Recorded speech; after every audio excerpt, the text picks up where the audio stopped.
নমস্কাৰ মই অভিলাষ জয়ছল অসমৰ এখন ব্যক্তিগত বিদ্যালয় ডিব্ৰুগড় জিলাত অৱস্থিত আলোক জাতীয় বিদ্যালয়ত মই কৰ্মৰত। মই পেছাত এগৰাকী গণিত শিক্ষক আৰু সপ্তমৰ পৰা দশম শ্ৰেণীৰ কিছুমান ক্লাছত মই পাঠদান কৰি আছোঁ। যিহেতু এইটো কৰোণাৰ সময়, গতিকে 2020 চনত আটাইতকৈ যদি কষ্টকৰ সময় আৰু আটাইতকৈ যদি ব্যতিগ্ৰস্ত হৈছে তেতিয়াহ'লে সেইটো হৈছে শিক্ষা ব্যৱস্থা। আৰু এই শিক্ষা ব্যৱস্থাত বহুসংখ্যক ছাত্ৰ ছাত্ৰীক বিভিন্ন ধৰণে পাঠ গ্ৰহণ কৰাৰ সুবিধা পোৱা নাই, আৰু যদিও পাইছে বিভিন্ন বিদ্যালয়ে ভিডিঅ' ক্লাছ কৰিব পৰা নাই। গতিকে মই দশম শ্ৰেণীৰ সম্পূৰ্ণ পাঠ্যসূচী ভিডিঅ'ৰ জৰিয়তে সমগ্ৰ অসমৰ প্ৰত্যেকগৰাকী ছাত্ৰ ছাত্ৰীয়ে যিসকলে চাব বিচাৰে তেওঁলোকে চাব পাৰিব। গতিকে তেওঁলোকৰ বাবে মই দশম শ্ৰেণীৰ প্ৰতিটো পাঠ পুংখানুপুংখভাৱে পাঠদান কৰিম। গতিকে এই চেনেলটো আপোনালোকে নেৰিব। এই চেনেলটোত আপোনালোকে ছাবস্ক্ৰাইব কৰক, লাইক কৰক, শ্বেয়াৰ কৰক, যাতে বেছিতকৈ বেছি ছাত্ৰ ছাত্ৰীয়ে এইখিনি শিক্ষা গ্ৰহণ কৰিব পাৰে। নমস্কাৰ, আজি আমি দশম শ্ৰেণীৰ অষ্টম যিটো পাঠ ত্ৰিকোণমিতি আৰম্ভ কৰিবলৈ লৈছোঁ। গতিকে ত্ৰিকোণমিতি দশম শ্ৰেণীৰ দুটা পাঠ আছে। এটা অষ্টম পাঠটো হৈছে ত্ৰিকোণমিতি পৰিচয়, আৰু নৱম পাঠটো আছে তোমালোকৰ ত্ৰিকোণমিতিৰ কিছুমান প্ৰয়োগ। কিন্তু ত্ৰিকোণমিতিৰ কিছুমান প্ৰয়োগ জনাৰ আগতে আমি ত্ৰিকোণমিতিৰ পৰিচয়খিনি জানিব লাগিব। ত্ৰিকোণমিতি কি হয়, ত্ৰিকোণমিতিৰ ব্যৱহাৰ ক'ত হয়, ত্ৰিকোণমিতিৰ কি সূত্ৰ আছে, আৰু কি ধৰণে আমি ত্ৰিকোণমিতিখিনি কৰিব লাগিব। আটাইতকৈ গুৰুত্বপূৰ্ণ কথাটো হৈছে ত্ৰিকোণমিতিত যে ত্ৰিকোণমিতিত আমাৰ যিটো ত্ৰিভুজ আছে সেই ত্ৰিভুজবিলাকৰ ভিতৰত কেৱল মাত্ৰ সমকোণী ত্ৰিভুজটোহে ব্যৱহাৰ কৰা হয় ত্ৰিকোণমিতিত। এয়া তোমালোকে দেখিছা, এই যিটো মই য'ত হাত দিছোঁ, য'ত মই চবেৰে হাত দিছোঁ, এই ত্ৰিভুজটোৱে হৈছে সমকোণী ত্ৰিভুজ। সমকোণী ত্ৰিভুজ তোমালোকে ইতিমধ্যে আচলতে পঢ়ি আহিছা। সমকোণী ত্ৰিভুজৰ তিনিটা কোণ থাকে। এইটো কোণ, যিটো আটাইতকৈ মাজৰ কোণটো থাকে, এই কোণটো হৈছে 90 ডিগ্ৰী হয়। আৰু যি ত্ৰিভুজৰ এটা কোণ 90 ডিগ্ৰী হয় সেই ত্ৰিভুজটোৱে আচলতে সমকোণী ত্ৰিভুজ। আৰু বাকী দুটা যি কোণ থাকে, এই ওপৰত এটা কোণ তোমালোকে দেখিছা আৰু ইয়াত তলত এটা কোণ দেখিছা, দুটা কোণ দেখিছা তোমালোকে। এই কোণ দুটা সূক্ষ্মকোণী, অৰ্থাৎ 90 ডিগ্ৰীতকৈ সৰু কোণ। 90 ডিগ্ৰীতকৈ সৰু কোণ। আচ্ছা, কিমান ডিগ্ৰী হ'ব লাগিব সেইটো সেনেকুৱা ধৰণৰ কথা নাই। কেতিয়াবা কেতিয়াবা এই দুটা সমানো হয়, 45 ডিগ্ৰী হয়, কেতিয়াবা বেছি বা কমো হয়। বাৰু যিকি নহওক, আটাইতকৈ আমি মনত ৰাখিবলগীয়া কথাটো হৈছে যে ত্ৰিকোণমিতিত ব্যৱহাৰ হোৱা ত্ৰিভুজটো হৈছে সমকোণী ত্ৰিভুজ। আৰু সমকোণী ত্ৰিভুজৰ এটা কোণ 90 ডিগ্ৰী আৰু বাকী দুটা কোণ 90 ডিগ্ৰীতকৈ সৰু। আৰু ত্ৰিকোণমিতিত আমি সমকোণী ত্ৰিভুজৰ যি দুটা কোণ 90 ডিগ্ৰীতকৈ সৰু, অৰ্থাৎ এই কোণটো আৰু এই কোণটো, এই দুটা কোণহে আচলতে ব্যৱহাৰ কৰিম। বাৰু যি কি নহওক, এতিয়া আমি প্ৰথমতে বুজোঁ বা ত্ৰিকোণমিতি আচলতে মানে কি। এই ইয়াত য'ত আণ্ডাৰলাইন কৰিছোঁ তোমালোকে দেখিছা, এই শব্দটো হৈছে ত্ৰিকোণমিতি। ত্ৰিকোণমিতি আচলতে অসমীয়া শব্দ নহয়, এইটো এটা বেলেগ এটা ভাষাৰ পৰা অহা শব্দ। ত্ৰিকোণমিতি যদি আমি ভাঙি পাতি চাওঁ তেতিয়াহ'লে আমি এই ধৰণে দেখিম, TRI ট্ৰাই, GONO গণ, আৰু METRIC মেট্ৰিক, ট্ৰাইগনমেট্ৰিক। অৰ্থাৎ ট্ৰাই মানে হৈছে তিনিটা, গণ মানে হৈছে তোমাৰ বাহুখিনি। বাহু মানে বাহু মাছ নহয়, বাহু মানে এই তোমালোকে যি দেখিছা এইখিনি, এই ৰেখাখিনি, যিখিনি ৰেখা সংযোগ হৈ পিনি এই ত্ৰিভুজটো গঠিত হৈছে, সেই ৰেখা খণ্ড তিনিডালকে বাহু বুলি কোৱা হয়। এই গণ শব্দটোৱে সেই বাহুটো বুজাইছে, আৰু মেট্ৰিক শব্দটোৱে জোখ বুজাইছে। অৰ্থাৎ ট্ৰাই মানে তিনি, গণ মানে তোমাৰ বাহুখিনি, আৰু মেট্ৰিক মানে হৈছে তোমাৰ জোখখিনি। অৰ্থাৎ তিনিটা বাহুৰ জোখৰ বিষয়ে কৰা অধ্যয়নেই হৈছে ত্ৰিকোণমিতি। ইয়াত তোমালোকে দেখিছা, এইটো বাহু এটা, এইটো বাহু এটা, আৰু এইটো বাহু এটা, এই তিনিটা বাহু। এই তিনিটা বাহুৰ যিটো সম্পৰ্ক, এই বাহুটোৰ লগত ইয়াৰ সম্পৰ্ক কি, ইয়াৰ লগত ইয়াৰ সম্পৰ্ক কি, ইয়াৰ লগত ইয়াৰ সম্পৰ্ক কি, এই সম্পৰ্কবিলাকৰ বিষয়ে অধ্যয়ন কৰা বিষয়টোৱে হৈছে ত্ৰিকোণমিতি। আচলতে ত্ৰিকোণমিতিক লৈ আমাৰ মাজত এটা অপব্যাখ্যা আছে যে ত্ৰিকোণমিতি অতি কঠিন, ত্ৰিকোণমিতি কৰিবলৈ বৰ টান, ইয়াৰ সূত্ৰবিলাক মনত ৰাখিবলৈ বৰ টান। কিন্তু সেইবোৰ অতি মিছা কথা। মই তোমালোকক ত্ৰিকোণমিতি একেবাৰে সহজ কৰি দিম। ত্ৰিকোণমিতি মানে তোমালোকে মাত্ৰ ইমানেই মনত ৰাখা, তিনিটা বাহুৰ মাজৰ সম্পৰ্ক।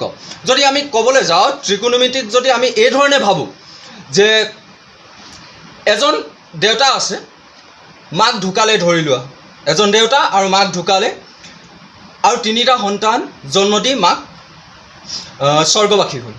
এতিয়া এজন পিতৃৰ হাতত আছে তিনিগৰাকী সন্তান, যি তিনিওগৰাকী সন্তানৰ প্ৰতিপালনৰ দায়িত্ব সেই পিতৃগৰাকীৰ হাতত আছে আৰু সেই তিনিওগৰাকী সন্তান নিজৰ নিজৰ বৈশিষ্ট্যৰে চৰিত্ৰবান। তাত তোমালোকে চোৱা, প্ৰথম যিটো সন্তান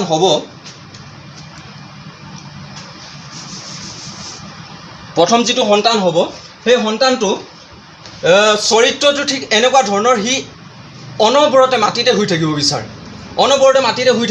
অৰ্থাৎ সি তলতে থাকে। গতিকে যদি মই চাওঁ, বাহুডাল এই ধৰণৰ থাকিব পাৰে আৰু সেইবাবে এই বাহুডালক আমি ক'ম ভূমি। সেই সন্তানটোৰ নামে যদি আমি ভূমি বুলি ধৰোঁ, তাৰপিছতে আৰু এটা এই যিডাল দেখিছা, এইটোকো যদি এটা সন্তান বুলি ধৰোঁ, তেতিয়াহ'লে এইডাল তোমালোকে দেখিছা বাকীবিলাকৰ তুলনাত এইটো উচ্চতা সম্পূৰ্ণভাৱে আছে, অৰ্থাৎ মানে থিয়কৈ আছে। গতিকে এইডালৰ নাম আচলতে দিলে লম্ব। আৰু এইটো তোমালোকে দেখিছা, এইটো বেঁকাকৈ আছে, এইডালৰ নাম কৰ্ণ, আৰু নতুবা কিছুমানে ইয়াক অতিভুজ বুলিও কয়। এতিয়া যদি মই কওঁ, এই পিতৃগৰাকী যদি হৈছে সমকোণী ত্ৰিভুজ, তেওঁৰ তিনিটা সন্তান, এটা ভূমি, এটা লম্ব আৰু এটা অতিভুজ।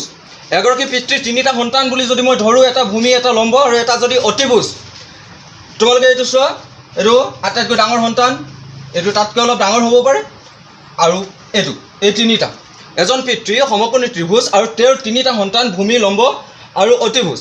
এই তিনিওজনৰ মাজৰ যিটো সম্পৰ্ক, অতিভুজৰ লগত লম্বৰ সম্পৰ্ক কি, কেনেকুৱা ধৰণৰ, লম্বৰ লগত ভূমিৰ সম্পৰ্ক কি, ভূমিৰ লগত কৰ্ণৰ সম্পৰ্ক কি, এই ধৰণৰ এই সম্পৰ্কবিলাকৰ যিটো অধ্যয়নথলী, সেইটোৱে হৈছে ত্ৰিকোণমিতি। গতিকে ত্ৰিকোণমিতি বুলি ক'লে বৰ ভয়ংকৰ কিবা এটা আমি বুজাতকৈ আমি এই ধৰণে বুজিব পাৰোঁ যে এটা ত্ৰিভুজ আৰু এই ত্ৰিভুজৰ তিনিটা বাহু আমি দেখিছোঁ, এই তিনিওটা বাহুৰ মাজৰ যিটো সম্পৰ্ক, সেইটোৱে হৈছে ত্ৰিকোণমিতি। গতিকে ত্ৰিকোণমিতিৰ মাজৰ গতিকে আমি কথা পাতিছিলোঁ অনুপাত। ত্ৰিকোণমিতিৰ যি তিনিটা বাহু আছে, সেই বাহু তিনিটাৰ যদি আমি অধ্যয়ন কৰিবলৈ হয়, তেতিয়াহ'লে ইহঁতৰ আমি তুলনামূলক এটা অধ্যয়ন কৰিব লাগিব, আৰু তাৰ বাবে আমাক প্ৰয়োজন হ'ব কিছুমান অনুপাত। অৰ্থাৎ ইহঁতৰ আমি ইংৰাজী যিটো নাম, এই বাহুবিলাকৰ যিটো ইংৰাজী নাম, সেইটো যদি আমি লিখি লওঁ, তেতিয়াহ'লে আমাৰ অতি সহজ হ'ব। কৰ্ণটোক ইংৰাজীত আমি কওঁ হাইপটেনাছ,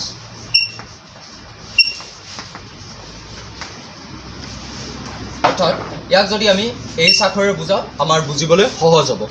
এই যিটো লম্ব আছে, এই লম্বটোক আচলতে আমি পাৰ্পেণ্ডিকুলাৰ বুলি কওঁ,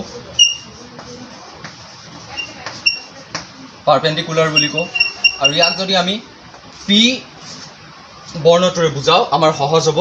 আৰু এই যিটো বাহু আছে, ইয়াক আমি বেছ বুলি কওঁ, ইয়াক যদি আমি বি আখৰেৰে বুজাওঁ, আমাৰ বুজিবলৈ সহজ হ'ব। গতিকে ইয়াত তিনিটা বাহু আমি পালোঁ, এটা পাৰ্পেণ্ডিকুলাৰ, এটা হাইপটেনাছ আৰু এটা বেছ। গতিকে এতিয়া আমি যিটো লম্ব হ'ব, সেই লম্বটোক আমি পি বৰ্ণটোৰে বুজিম, অতিভুজটোক আমি এইচ বৰ্ণটোৰে বুজিম, আৰু যিটো ভূমি হ'ব আমি তাক বি বৰ্ণটোৰে বুজিম। গতিকে মনত থাকিলেনে বাৰু তোমাৰ? যদি থকা নাই মই আকৌ কৈছোঁ, যিটো অতিভুজ হ'ব, অতিভুজটোক আমি এইচ আখৰেৰে বুজিম, আৰু যিটো লম্ব হ'ব, লম্বটোক আমি পি বৰ্ণটোৰে বুজিম, আৰু ভূমিটোক আমি বি বৰ্ণটোৰে বুজিম। ঠিকে আছে?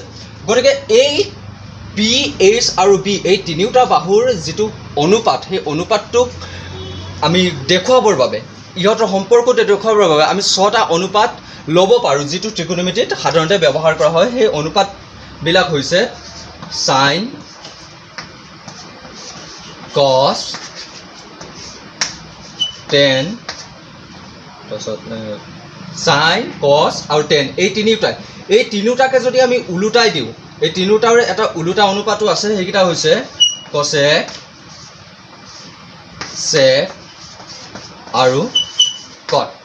ভালকৈ চোৱা, চাইন, কছ, টেন, কছেক, চেক আৰু কট।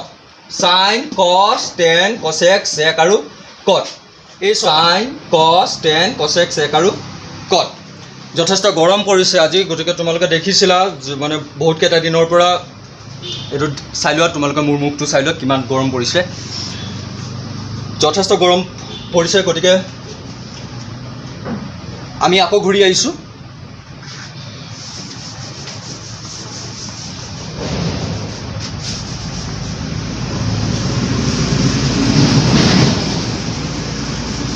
তোমালোকে যি ত্ৰিকোণমিতিক অনুপাত আছে এই ত্ৰিকোণমিতিক অনুপাতখিনিক বাহুৰ সৈতে যদি ৰিজাই চাবলৈ হয় তেতিয়াহ'লে আমি তিনিটা বাক্য আমি মনত ৰাখিব লাগিব। সেই বাক্য তিনিটা হৈছে এই ধৰণৰ SOME some people have curly brown hair, turns permanently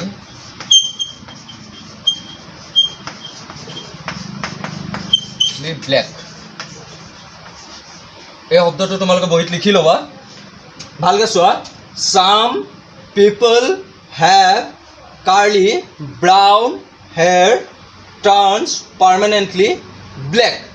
এই বাক্যটো আচলতে আমি মনত ৰাখিব লাগিব। এই বাক্যটো আচলতে আমি যদি মনত ৰাখিব নোৱাৰোঁ তেতিয়াহ'লে আমাৰ যথেষ্ট অসুবিধাৰ সৃষ্টি হ'ব। ত্ৰিকোণমিতিৰ এটা মূল নীতি যে এই বাক্যটোৰ প্ৰতিটো শব্দৰ প্ৰথম বৰ্ণটো চোৱা। ইয়াৰ S, ইয়াৰ P, ইয়াৰ H, ইয়াৰ C, ইয়াৰ B, ইয়াৰ H, ইয়াৰ T, ইয়াৰ P আৰু ইয়াৰ B। প্ৰতিটো বাক্যৰ ইয়াৰ প্ৰথম বৰ্ণটো S, P আৰু H। এই বাক্যটোৰ C, B আৰু H। এই বাক্যটোৰ T, P আৰু B।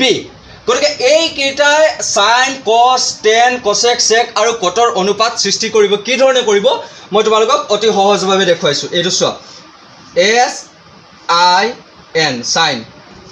গৰমত এনেকুৱা হৈছে যে ঘাম পানীৰ সৈতে চকৰ মিশ্ৰণ ঘটিছে। এইবিলাক তোমালোকে বিজ্ঞানত পঢ়িবলৈ পাবা। সাইন, কস, থিটা এটা আমি দি লৈছোঁ যিহেতু কোণৰ প্ৰয়োজন হ'ব।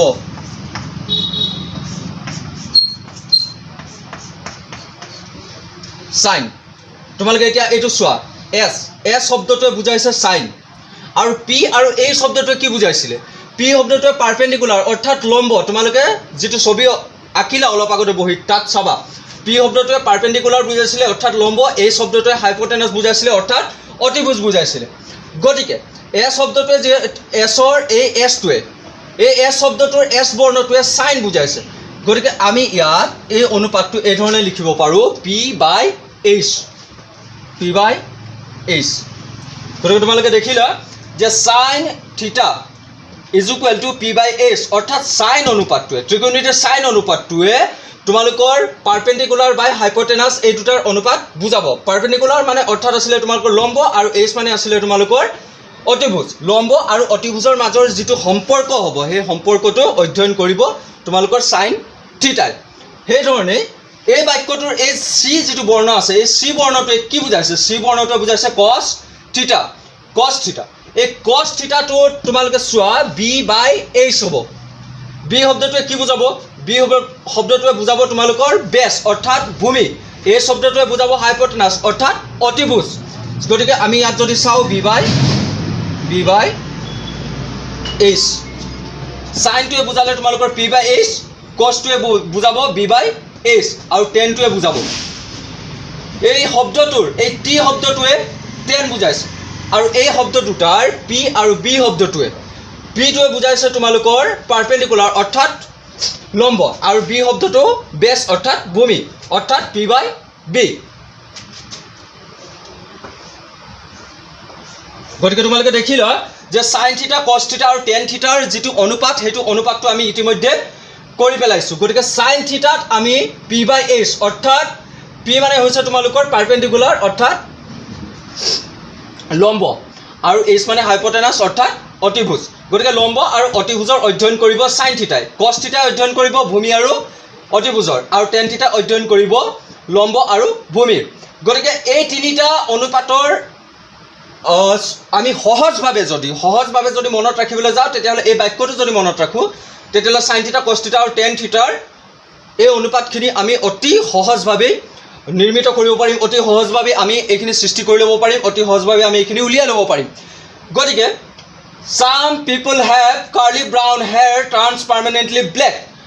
তাৰ পৰা আমি সৃষ্টি কৰিলোঁ sine theta is equal P/H, sign S P/H। ইয়াত তোমালোকে দেখিছা cos theta b by s ইয়াত তোমালোকে দেখিছা আৰু tan theta p by b ইয়াত তোমালোকে দেখিছা গতিকে মই ওপৰখিনি মোহাৰিছো ওপৰখিনি ইতিমধ্যে তোমালোকে হয়তোবা লিখি ললা চাগে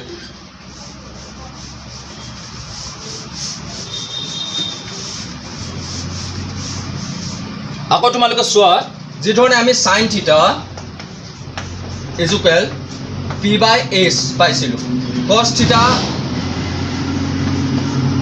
is equal b by s পাইছিলো আৰু tan theta is equal p by b পাইছিলো ঠিক একে ধৰণে তাকে যদি আমি কৰো সাইনৰ যেটো উলটা অনুপাত হ'ব সাইনৰ যেটো অনন্য হ'ব সাইনৰ যেটো प्रतिक्रम होबो साइनर प्रतिक्रम तो होइसे कोसेक अर्थात साइनर उलटा फाले आमी पाও कोसेक खदाय मनत राखिबा बहुते এই ধৰণে ভাবে যে সাইনর উলটা cos হয় একেবারে ভুল কথা সাইনর উলটা কিন্তু কোসেকহে হয় সাইনর प्रतिक्रम কোসেক হয় গটিকে সাইনত যদি আমি p বাই h পাইছো তেতিয়া হলে ইয়াৰ যদি অনন্য কৰো ইয়াৰ प्रतिक्रम কৰো এইটোৰে যদি মই আমি একক হৰণ কৰি দিও তেতিয়া হলে আমি পাম h বাই p ঠিক একে ধৰণে কোসৰ উলটাটো কোসৰ অনন্য কোসৰ প্ৰতিক্ৰম পাম আমি sec থিটা থিটাটো মই দিবলৈ থাকি গৈছে sec থিটাটো তোমালোকে লিখি লবা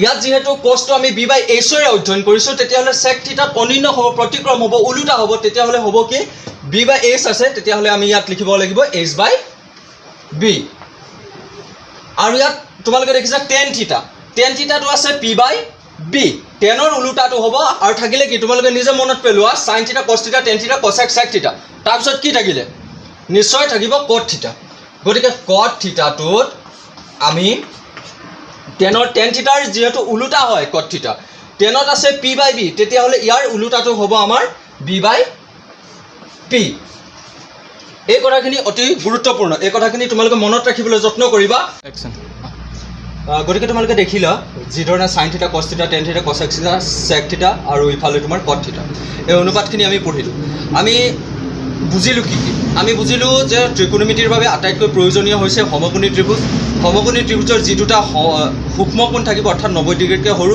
সেইখিনি অতিকৈ গুৰুত্বপূৰ্ণ তাৰ ত্ৰিকোণমিতি মানে আমি বুজিলো যে ত্ৰিকোণমিতিৰ যি তিনিটা বাহু থাকিব কৰ্ণ ইফালে তোমাৰ লম্ব আৰু ভূমি এই তিনিটা বাহুৰ যেটো সম্পৰ্ক অধ্যয়ন হেতু হৈছে ত্ৰিকোণমিতি আৰু এই ত্ৰিকোণমিতিৰ বাহু তিনিটাৰ সম্পৰ্ক অধ্যয়নৰ বাবে আমি 6টা অনুপাত পালো আৰু সেই 6টা অনুপাতত কি ধৰণে sin cos tan আৰু cosec sec cot থিটাত কি ধৰণে বাহুবিলাকে নিজৰ অনুপাত দখল কৰিছে সেইখিনি আমি বুজি পালো গতিকে তোমালোকে দশম শ্ৰেণীৰ যেটো ত্ৰিকোণমিতি আছে বা ত্ৰিকোণমিতি হওক বা অন্যান্য যিসমূহ পাঠ আছে মই গোটেই কেইটা পাঠ পুংখানুপুংখভাৱে তোমালোকক পঢ়াই দিম তোমালোকে কিন্তু ভিডিঅটো সদায় চাবা গধূলি 5টা মান বজাত মই সদায় ভিডিঅটো আপলোড দিম আৰু তোমালোকে চাবা আৰু পৰাপক্ষত শেয়াৰ কৰিবা শেয়াৰ এই কাৰণে কৰিব লাগে কাৰণ শিক্ষাদান হৈছে মহান দান যি ধৰণে মই তোমালোকক পঢ়াইছো সেই ধৰণে তোমালোকৰ লগৰখিনিক যদি এই ভিডিঅটো দিব পাৰা তেতিয়া হলে তেওঁলোকৰ লাভ হ'ব মই ভালদৰে জানো যে বিভিন্ন বিদ্যালয়বিলাকত বিভিন্ন সা-সৰঞ্জাম নথকাৰ বাবে ভিডিঅ' ক্লাছ কৰিবলৈ কষ্ট হৈছে গতিকে সেই সকল শিক্ষক মহান শিক্ষকসকল তোমালোকৰ লগৰসকলৰো বহুত সহায় হ'ব ঠিক আছে গতিকে আকৌ ঘূৰি আহিছো গতিকে মই তোমালোকক এটা অংক কৰি দেখুৱাইছো যে এটা অনুপাতৰ পৰা যদি সাইনটো দি দিয়ে তোমালোকক সাইনৰ মানটো দি দিয়ে তেতিয়া হলে বাকি অনুপাতবিলাক আমি কি ধৰণে উলিয়াব পাৰিম গতিকে চোৱা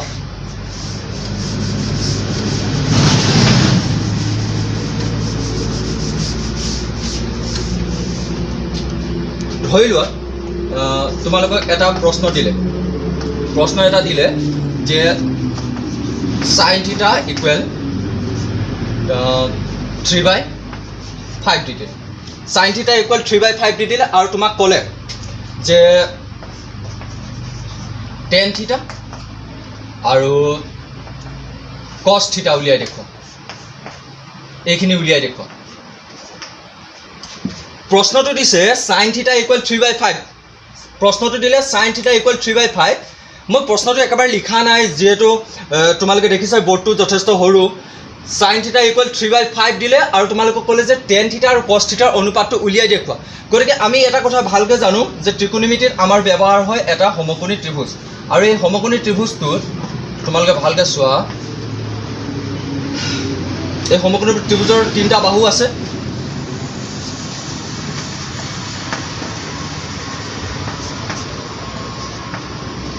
sin theta equal 3/5 আমি যেতিয়া সাম পিপল হ্যাভ পঢ়িছিলোঁ, সাম পিপল হ্যাভ যেতিয়া পঢ়িছিলোঁ তেতিয়াহ'লে তোমালোকে চাবা সাম পিপল হ্যাভত এছ শব্দটোৰ সৈতে দুটা শব্দ আছিলে, some people have p by h, অৰ্থাৎ চাইন মানে হৈছিলে পি বাই এইচ, অৰ্থাৎ ইয়াত তোমালোকৰ উন্নতি আৰু ও কৰ্ণৰ বিষয়ে আমি অধ্যয়ন কৰিম। ইয়াৰ পৰা আমি গম পাইছোঁ যে পি অৰ্থাৎ মানে তোমাৰ এইটো হ'ব পি, এইটো 3 বুলি ধৰা হৈছে আৰু এইচটো তোমাৰ 5 বুলি, এইচটো এইটো হয়, এইচটো 5 বুলি ধৰা হৈছে আৰু এইটো আমাৰ 9।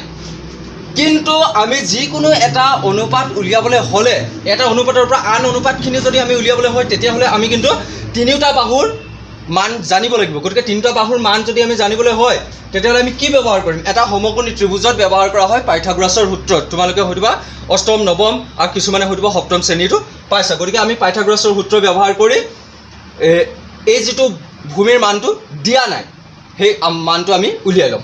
কি ধৰণে কৰিম চোৱা। পি ইকুৱেল আমি ধৰি ল'ম 3K, এইচ ইকুৱেল আমি ধৰি ল'ম 5K। তোমালোকে সুধিবা কে কিয় ধৰা হৈছে? কে যিহেতু এটা আমি ধ্ৰুৱক বুলি ধৰি ল'ম। ধ্ৰুৱক মানে যাৰ মান পৰিৱৰ্তিত নহয়, যাৰ মান স্থিৰ হৈ থাকে। গতিকে পাইথাগোৰাছৰ সূত্ৰৰ মতে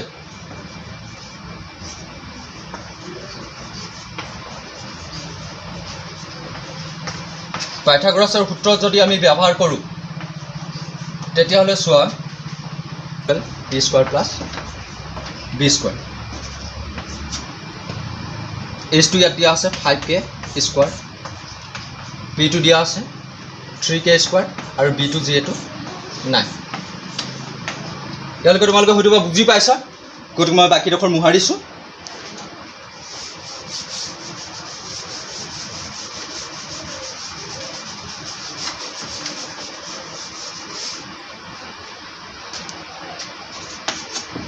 K স্কোৱাৰ, 5 স্কোৱাৰ মানে 25, K স্কোৱাৰ ইজ ইকুৱেল ইফালে 3 স্কোৱাৰ হ'লে 9K স্কোৱাৰ হ'ব আৰু ইফালে তোমাৰ b স্কোৱাৰ। যদি মই 25K স্কোৱাৰটো ইয়াতে ৰাখোঁ আৰু ইয়াৰ যদি পক্ষান্তৰ কৰোঁ 9K স্কোৱাৰ ইয়াত যিহেতু প্লাছ হৈ আছে এইফালে যদি আহিব মাইনাছ হ'ব, 9K স্কোৱাৰ ইজ ইকুৱেল ইফালে হৈ যাব তোমাৰ b স্কোৱাৰ। বিয়োগ কৰিলে থাকি যাব 16K স্কোৱাৰ, ইফালে থাকিব তোমাৰ b স্কোৱাৰ। দুইটা পক্ষকে যদি পক্ষান্তৰ কৰোঁ তেতিয়াহ'লে এনেকুৱা হ'ব b square equal 16K square.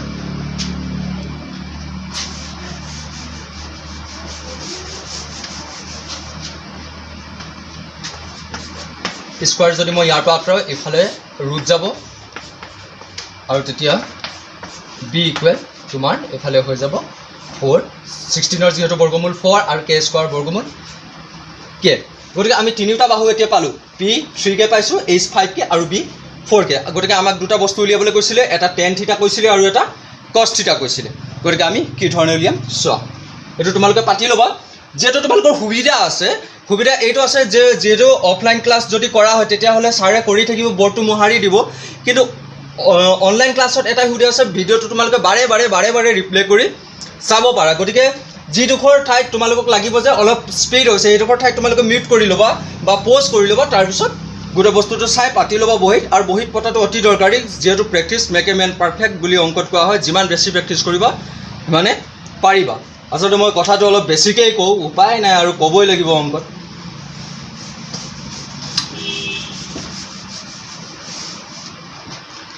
এতিয়া তোমালোকে চোৱা, আমাক দিছিলে সাইন থিটাটো দিয়া আছিলে আৰু আমাক কৈছিলে কস থিটা উলিয়াবলৈ। কস থিটা আমি যিহেতু পাইছিলোঁ curly brown hair, curly brown হেয়াৰত b/h আৰু আমাক আৰু এটা বস্তু উলিয়াব দিছে tan থিটা।